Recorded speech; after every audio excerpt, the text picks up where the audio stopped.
I've got some key words for you to consider. Here's the first one: appreciation.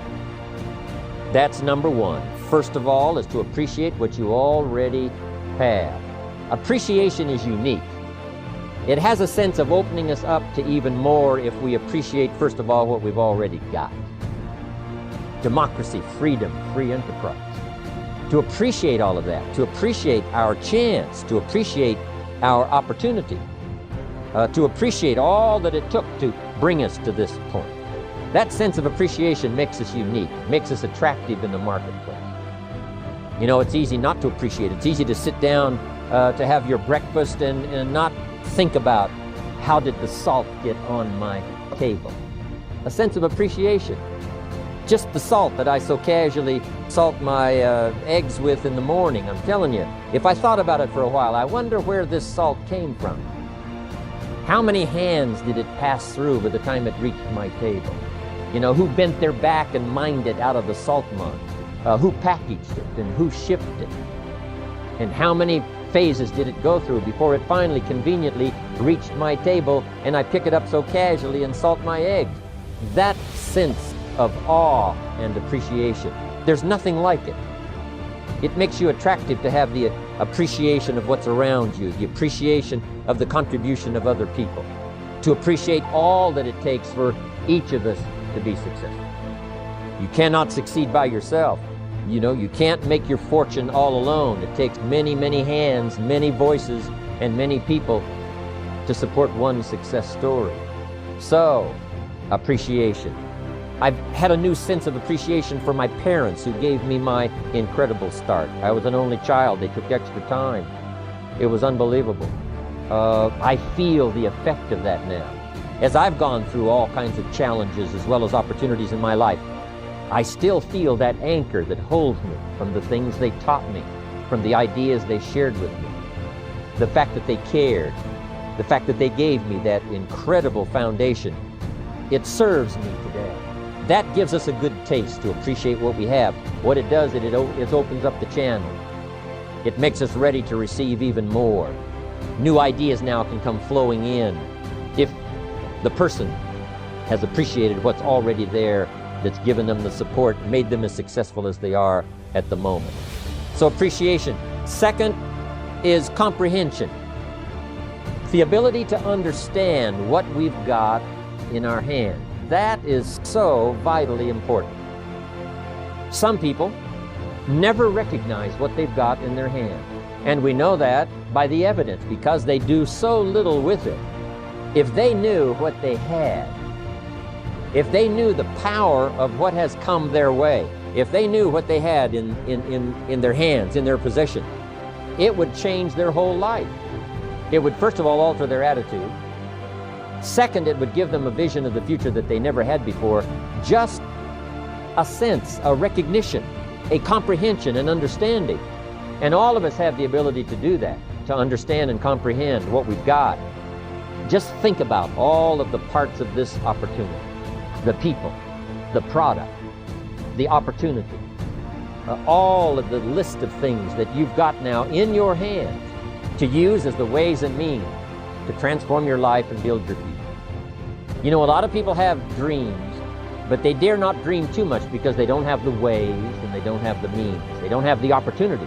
They don't have the tools at their disposal. They don't have the influence. They don't have the training. They don't have the teaching. They don't go to classes like we do. They don't have the benefit of other people's experience like we have.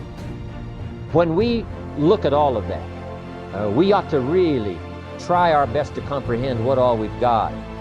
Because if we truly see what we've got in our hands, we'll probably multiply what we can do with it in the future by 2, by 3, by 5, by 10. So that's a key word for developing leadership: comprehension. Here's the next word: opportunity. You've got to be able to see opportunity. Opportunity all around you. Opportunity of where you are. Opportunity of the people who can use the products that you've got, who can use your opportunity. Use your opportunity in terms of marketing. Seeing the opportunity. If we're blind to the opportunity, it doesn't matter how valuable the products are, and it doesn't matter how valuable the system is. If you can't see the opportunity, it all gathers dust. It all goes to waste. You've got to see opportunity in every person you meet. That could be another person. That could be another Mark Hughes. That could be another future president's team member. Learn to see the opportunity that's right around you. It's easy to get busy and sort of blinded and just walk along and not see what's possible and what's available. The reason I'm here today is because I saw the opportunity. An opportunity to expand my vision, an opportunity to refine my skills, an opportunity to meet people I'd never met before, an opportunity to go places I'd never gone before, an opportunity to become valuable to an institution, an opportunity to enhance my own powers of development so that I could serve other people. I recognize this opportunity. It's why I'm here today. It's why I'm talking to you today. If I hadn't have seen the opportunity, I'd have passed, been doing something else probably mediocre. But here I am in a very splendid position, an unusual position, having an opportunity to use my experience and influence and skills to touch the lives in the future of millions of people. I saw the opportunity. I took advantage of it. And I want you to be able to do that too, be able to see the opportunity. Now here's what's next. And that is integrity. Integrity means those inner qualities that you do not compromise. The inner qualities that keeps you steady when sometimes everything around you is falling apart. The integrity that helps you to maintain character, all of those qualities that give you a chance to be better than you are at the moment on into the future. Integrity within yourself, integrity within the way that you do business, integrity within the way that you operate and conduct the business of the day. That's vitally important in the development of leadership. Next is morality. There's a right way and a wrong way. Civilization is simply a matter of suppressing that dark side of our nature and appealing to the bright, positive side of our nature, and that becomes sort of a moral code, not to yield to the temptation of doing ill to someone else, but rather appealing to the high side of our nature. President Lincoln, who was one of the presidents of America, said, hopefully we will listen to the better aim of our nature that appeals to the high side, that says, sure enough, there is something to be said for morality, the right and the wrong. But let us constantly work toward developing ourselves on the moral side of doing what's right. And one of the best teachers of the morality is your own conscience. That little small voice inside that tells you you've crossed the line, that tells you this wouldn't be the right words to use, this would not be for the betterment, this would not be win-win, this is going to destroy, this is not going to develop. To listen to that inner voice so that we can stay on moral course. It's the challenge Mark has, it's the challenge the company has, it's the challenge all of us has, to stay on the moral course of doing it right. The morality of the marketing system. Doing it right, very important. There's no need to compromise that position, be tempted to do it wrong. Here's another one. People.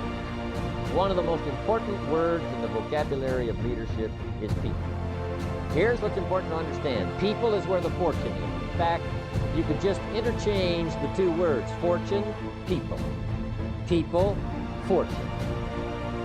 The fortune is not in digging gold out of the earth, because gold all by itself has no value. Nothing has a value unless a human being gives it value. What value is gold? You can't eat it. What value is everything else unless human beings give it value? To understand that people is where the fortune is. Developing customers who are people, developing distributors who are people. I talked to a banker one time and he said, I'm in the banking business. And I said, well, does a corporation borrow money from you? You know, do the banks and the offices and the office chairs and the systems of the corporation borrow the money? And he said, no, someone from the company comes and fills out a loan and I loan money to the company. Then I said, really what you're in is the people business. You're not in the money business or the banking business, you're in the people business. And so it's true with all of us. We're in the people business. A unique sense of appreciation. When I first saw this kind of marketing at age 25, I said to myself, if it's unlimited, the people I can introduce to the business, then I shall become wealthy. Because something told me, and I didn't have the full education back then, but something told me that if I found a way to provide benefit for someone else, I could earn money. Something told me. I must have gotten it from my parents, some of my early training that said, people is where the fortune is. So that's where you have to take great care of your business. Yes, take care of your money. Yes, take care of your system. Take care of the setup. Take care of the meetings. Take care of all the details. But here's what you've got to do if you really want to make a fortune. Take care of your people. Because people is where the fortune is. If you help them grow, they'll help you grow. If you develop them under you, they will lift you. You can lift up sales and it'll fall back down. You can lift up volume and it'll fall back down. Lift up the people and you won't fall down. You'll have the foundation. There you'll be ready for the people.